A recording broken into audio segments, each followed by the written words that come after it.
Hello everyone, ये है fourth video class 10th history lesson 5 की। लेसन का नाम है print culture and the modern world and इसका इंग्लिश वीडियो भी अवेलेबल है। सो नेक्स्ट है टॉपिक 3.3 प्रिंट एंड डिसेंट।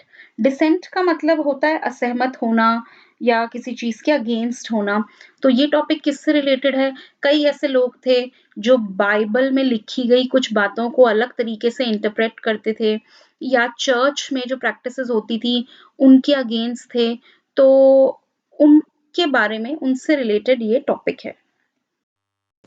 तो बच्चों, क्या आपको पता है रोमन कैथोलिक चर्च का क्रिटिसिज्म धीरे धीरे इतना बढ़ता चला गया कि उन्होंने मेंटेन किया an index of prohibited books from 1558, यानी कि उन्होंने एक लिस्ट निकाली जिसमें उन बुक्स के नाम लिखे थे जिनको अब प्रिंट नहीं किया जा सकता था। ऐसा हुआ क्यों?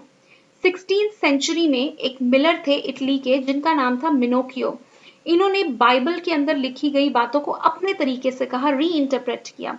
फॉर एग्जाम्पल, इन्होंने कहा कि पोप के पास कोई अथॉरिटी नहीं है जो उनको गॉड से मिली हो। इन्होंने यहाँ तक कहा कि चर्च जो भी लॉज बनाती है, जो भी कमांड्स देती है, वो सब सिर्फ बिजनेस करने का एक तरीका है और पैसा कमाने का तरीका है। और ना सिर्फ मिनोकियो, बहुत सारे ऐसे भी लोग थे जो पढ़े लिखे थे और कम पढ़े लिखे लोग भी चर्च के ऊपर क्वेश्चन उठाने लग गए। रोमन कैथोलिक चर्च को इस बात से बहुत गुस्सा आया और उन्होंने ये list of prohibited books maintain किया।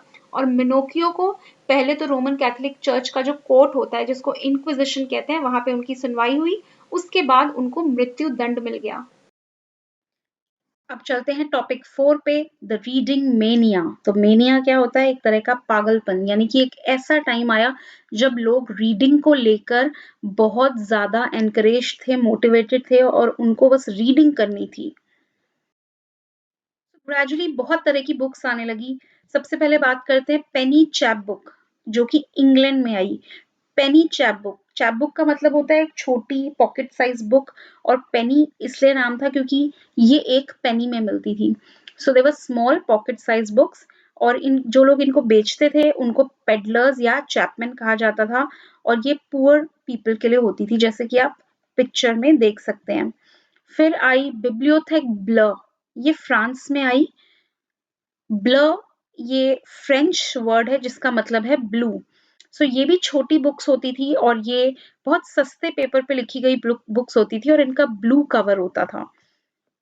फिर न्यूज़पेपर्स एंड जर्नल्स भी प्रिंट होने लगे और इनमें बहुत तरह की इंफॉर्मेशन होती थी, जैसे करंट अफेयर्स पर, एंटरटेनमेंट पर, वॉर्स, ट्रेड, बहुत तरह की इंफॉर्मेशन होती थी। फिर फिलोसोफर्स की भी राइटिंग्स पॉपुलर हुई, जैसे कि Thomas Paine, Voltaire, Jean Jacques Rousseau, इनकी राइटिंग्स बहुत फेमस हुई। और फिर साइंटिस्ट्स के आइडियाज भी छपने लगे, जैसे मैप्स आए, उनके प्रिंटिंग होने लगी। बहुत तरह के डायग्राम्स प्रिंट होने लगे। इन्वेंटर्स और उनकी इन्वेंशंस, जैसे कि आइजैक न्यूटन की इन्वेंशन, प्रिंट होने लगी। So now let's move to topic 4.1 and 4.2. Next topic है 4.1, tremble therefore tyrants of the world. इसका हिंदी मीनिंग है दुनिया के जालिमों अब हिलोगे तुम। मतलब अब जो दुनिया के जालिम हैं उनके कांपने का टाइम आ गया है, क्योंकि कौन आ गया है? प्रिंट कल्चर आ गया है। लाइंस कही किसने? ये लाइंस कही लुइस सेबेस्टियन मेर्सियर ने। ये एक नॉवेलिस्ट थे जो कि 18th सेंचुरी फ्रांस में एग्जिस्ट करते थे, और इन्होंने डिक्लेयर किया the printing press is the most powerful engine of progress and public opinion is the force that will sweep despotism away. मतलब प्रिंटिंग प्रेस एक ऐसा टूल है जिससे प्रगति हो सकती है, और पब्लिक ओपिनियन यानी जनमत, यानी जो पढ़ने के बाद लोगों के अंदर दिमाग में एक ओपिनियन उपजेगी। पहले तो वो सिर्फ दूसरों को फॉलो कर रहे होते थे, तो अब उनका अपना एक मत, अपनी एक ओपिनियन उभरेगी, और इसकी वजह से जो तानाशाही है, यानी कि वो ऐसा किंग जिसके पास अनलिमिटेड पावर है, ये सब खत्म हो जाएगा एक दिन। सेकंड पॉइंट, मेर्सियर की बहुत सारी नॉवेल्स ऐसी थी जिसके अंदर जो हीरोज थे वो ट्रांसफॉर्म हो जाते थे, बदल जाते थे पढ़ने के बाद। यानी एक आम इंसान जब बुक पढ़ता था तो वो हीरो में कन्वर्ट हो जाता था। द डेवर बुक्स, मतलब वो बुक्स को खाते थे। डेवर इज़ ईटिंग हंग्रीली, तो मतलब खाना मतलब असली का खाना नहीं, इसका मतलब है कि बुक को बहुत पैशनेटली पढ़ना और वो बुक्स की दुनिया में खो जाते थे और उस प्रोसेस में एनलाइटन हो जाते थे यानी ज्ञानी बन जाते थे। सो मर्सियर ने कहा था tremble therefore tyrants of the world tremble before the virtual writer। मतलब दुनिया के जालिमों अब आप कांप उठेंगे क्योंकि अब प्रिंट कल्चर आ गया है, तो आपको अ, डरना पड़ेगा वर्चुअल राइटर से। मतलब एक ऐसा राइटर जो दिखाई नहीं दे रहा है, आपको पता भी नहीं चलेगा, लेकिन इतनी राइटिंग्स पे राइटिंग्स पब्लिश हो जाएंगी कि अब आपको संभलने की जरूरत है। Then next topic है print culture created conditions within which French Revolution occurred। तो कई हिस्टोरियंस का ये आर्गुमेंट था कि प्रिंट कल्चर आने की वजह से कुछ ऐसी कंडीशंस क्रिएट हुई जिसकी वजह से फ्रेंच रेवोल्यूशन हुआ। तो देखते हैं क्या-क्या उन्होंने आर्गुमेंट्स दिए।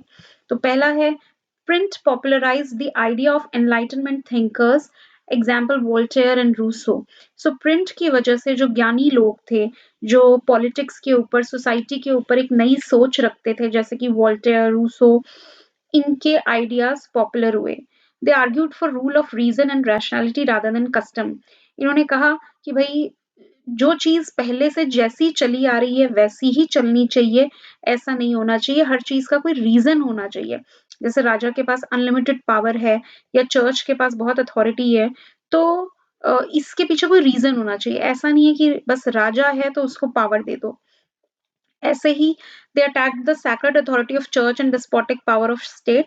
अटैक करने का मतलब उन्होंने गोलियां नहीं बरसाई, अटैक करने का मतलब था उन्होंने क्वेश्चन किया कि चर्च की जो सैक्रेड अथॉरिटी है, मतलब जो पूजनीय मानी जाती है, पर चर्च को इतनी अथॉरिटी है कि वो टैक्स लगा रही है, लोगों को सजा दे रही है, तो क्या ये सब सही है? और क्या स्टेट की जो किंग की पावर थी, तानाशाह की तरह, मतलब अनलिमिटेड पावर, क्या ये सही है? तो ऐसी चीजों के ऊपर सवाल उठने लगे। A new culture of dialogue and debate started. तो लोगों ने बातचीत करना शुरू की नए-नए टॉपिक्स पे और वाद-विवाद डिबेट करना शुरू किया क्योंकि अब उनकी आंखें खुलने लगी थी। Existing ideas and beliefs began to be questioned by the public।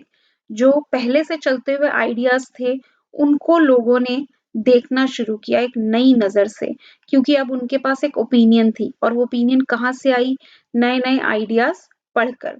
तो बेसिकली यहाँ पे जो बात हो रही है वो राजा की अनलिमिटेड पावर हो या चर्च की पावर हो या नोबिलिटी के पास जो सिर्फ वही वो टैक्स ले सकते थे पर देते नहीं थे, चाहे वो कॉन्स्टिट्यूशन के ऊपर हो, वोटिंग राइट्स के ऊपर हो, तो लोग नए-नए मुद्दों को के ऊपर अब बातचीत करने लगे थे। Then books mocked the royalty and criticized their morality। Books में राजाओं का या जो नोबिलिटी वगैरह थे, अमीर तबका था, उसके मजाक भी उड़ाए गए। कार्टून्स एंड कैरिकेचर्स बनाए गए जिसमें ये दिखाया गया कि राजा या अमीर लोग किस तरह से अपनी लाइफ को एंजॉय करते हैं और जो गरीब लोग हैं वो सफर करते हैं। और ये सब कार्टून्स वगैरह जब लोगों ने देखे तो this led to the growth of hostile sentiments against monarchy. मतलब लोगों के मन में मोनार्की के अगेंस्ट, राजा लोगों के अगेंस्ट बहुत ज्यादा गुस्सा आया। पर हमें ये भी याद रखना है, लोगों ने अगर वोल्टेयर और रूसो के आइडियाज सुने, सो उन्होंने चर्च और मोनार्की की तरफ से लिखी गई चीजें जो झूठ को बढ़ा रही थी उसको भी पढ़ा। तो हर चीज को पढ़ते ही वो डायरेक्टली इन्फ्लुएंस नहीं हो गए कि आपने पढ़ा और आपका दिमाग बदल गया। कुछ आइडियाज को उन्होंने एक्सेप्ट किया और कुछ को रिजेक्ट किया। They interpreted things in their own way. लोगों ने अपने तरीके से चीज को समझा। So print did not directly shape their minds. Print ऐसा नहीं था पढ़ते ही लोगों की ओपिनियन चेंज हो गई, but it did open up the possibility of thinking differently. नए तरीके से सोचने की एक पॉसिबिलिटी उभर के आई। Then next topic है 19th century Europe had a large number of readers। So 19th century Europe में बहुत तरह के रीडर्स थे। कौन-कौन से थे, क्या पढ़ते थे, उसके बारे में एक्सप्लेन करना है। तो उसमें चिल्ड्रन, विमेन, वर्कर्स की बात आपकी बुक में कही गई है। पहले चिल्ड्रन की बात करते हैं। बहुत कंट्रीज ऐसी थी यूरोप में जहाँ प्राइमरी एजुकेशन कंपल्सरी कर दी गई थी। फ्रांस में तो एक प्रेस खोली गई थी जो कि चिल्ड्रन के लिए थी, मतलब उसमें जो भी बुक्स पब्लिश हो रही थी वो सिर्फ बच्चों के लिए थी। 1857 में हुआ। Anything unsuitable for children was not published. जो भी बच्चों के लिए दिखता था कि सूटेबल नहीं है वो पब्लिश नहीं होता था। और ग्रिम ब्रदर्स थे जर्मनी में, इन्होंने फोकलोर्स कलेक्ट की। फोकलोर्स क्या होती है? अनरिटन लोर, लोर मतलब स्टोरीज। तो जो ऐसी कहानियां जो आपकी दादी नानियां सुनाया करती हैं, लेकिन वो लिखी नहीं गई होती, ऐसी स्टोरीज को कलेक्ट किया बच्चों के लिए और उनको पब्लिश किया। फिर विमेन की बात करते हैं। Women became important as readers and writers, मतलब विमेन रीडर्स भी थी और बहुत सारी लिखती भी थी books. So penny magazines, manuals, teaching, housekeeping और नॉवेल्स ये पॉपुलर थी। पेनी मैगजीन स्पेशली विमेन के लिए छपती थी वहां पे, ऐसी मैगजीन्स थी। और फिर Jane Austen, Bronte sisters, George Eliot, ये पॉपुलर नॉवेलिस्ट्स थी। और उसके बाद आते हैं वर्कर्स पे। वर्कर्स के लिए लेंडिंग लाइब्रेरीज आई। White collar workers, artisans, lower middle class people, मतलब हर तरह के वर्कर्स के लिए, हर लेवल के वर्कर्स के लिए लाइब्रेरीज खुली। लेंडिंग मतलब उधार देना, जैसे आज की लाइब्रेरी आपको बुक उधार देती है कुछ दिन के लिए, तो ये वही बात है। और व्हाइट कॉलर वर्कर्स का मतलब होता है जो टॉप लेवल पे वर्कर्स होते हैं, जैसे मैनेजर्स वगैरह या सीईओ, सीओओ, ये जो बड़ी पोस्ट पे होते हैं वो। तो सभी के लिए लाइब्रेरीज ओपन हुई। और पहले क्या था, वर्किंग आवर्स बहुत ज़्यादा होते थे, 15 से 16 घंटे का भी काम होता था। फिर ग्रेजुअली बहुत रेवोल्यूशंस हुए और वर्कर्स के वर्किंग आवर्स कम हो गए। तो इससे वर्कर्स को टाइम मिला बुक पढ़ने का भी और सेल्फ एक्सप्रेशन का भी। उसके अलावा workers started writing political tracts, autobiographies, so workers ने लिखना भी शुरू किया, पॉलिटिक्स के ऊपर भी ऑटोबायोग्राफीज भी लिखी।